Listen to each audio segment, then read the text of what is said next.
ಮೀಟಿಂಗ್ನಲ್ಲಿ ಮಾದೇವಪ್ಪನವರು ಸಮಾಜ ಕಲ್ಯಾಣ ಸಚಿವರು, ಆಮೇಲೆ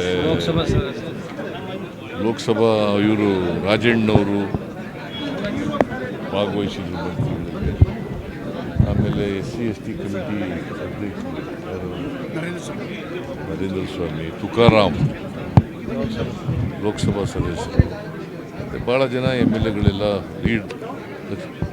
leader of the opposition Chaluvadi Narayana ಎಲ್ಲ MLAಗಳೆಲ್ಲ ಭಾಗವಹಿಸಿ ಅನೇಕ ವಿಚಾರಗಳನ್ನು ಪ್ರಸ್ತಾಪ ಮಾಡಿದ್ದಾರೆ.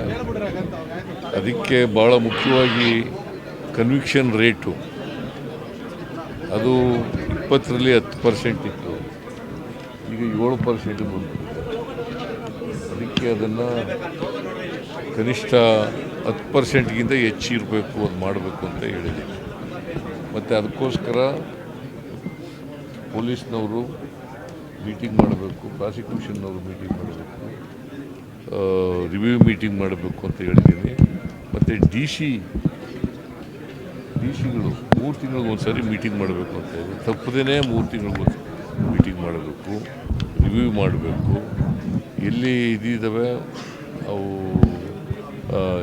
ಯಾವ ಅಧಿಕಾರಿಗಳು ವಿಳಂಬ ಮಾಡ್ತಾ ಇದ್ದಾರೆ ಅವ್ರ ಮೇಲೆ ಕ್ರಮ ತಗೋಬೇಕು ಹೇಳಿದ್ದೀನಿ.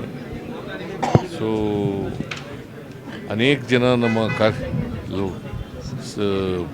ಇವರು ರಿಸರ್ವೇಷನ್ ಬಗ್ಗೆ ಮತ್ತು ಬ್ಯಾಕ್ಲಾಗ್ ಬಗ್ಗೆ ಇವೆಲ್ಲ ಮಾತಾಡಿದ್ದಾರೆ. ಅವನ್ನೆಲ್ಲನೂ ಕೂಡ ಸರಿಪಡಿಸ್ತೀನಿ. ಮತ್ತು ನಾನು ಚೀಫ್ ಸೆಕ್ರೆಟರಿ ಒಂದು ರಿವ್ಯೂ ಮೀಟಿಂಗನ್ನು ಮಾಡ್ತಾಯಿದ್ದೀವಿ ಬ್ಯಾಕ್ಲಾಗ್ ಬಗ್ಗೆ, ಮತ್ತು ಅನೇಕ ಹುದ್ದೆಗಳನ್ನು ತಪ್ಪಿಸ್ತಕ್ಕಂಥ ಪ್ರಯತ್ನಗಳು ಮಾಡ್ತಾ ಇದ್ದಾವೆ ಅಂತೇಳಿ ಆರೋಪಗಳನ್ನು ಮಾಡಿದ್ದಾರೆ.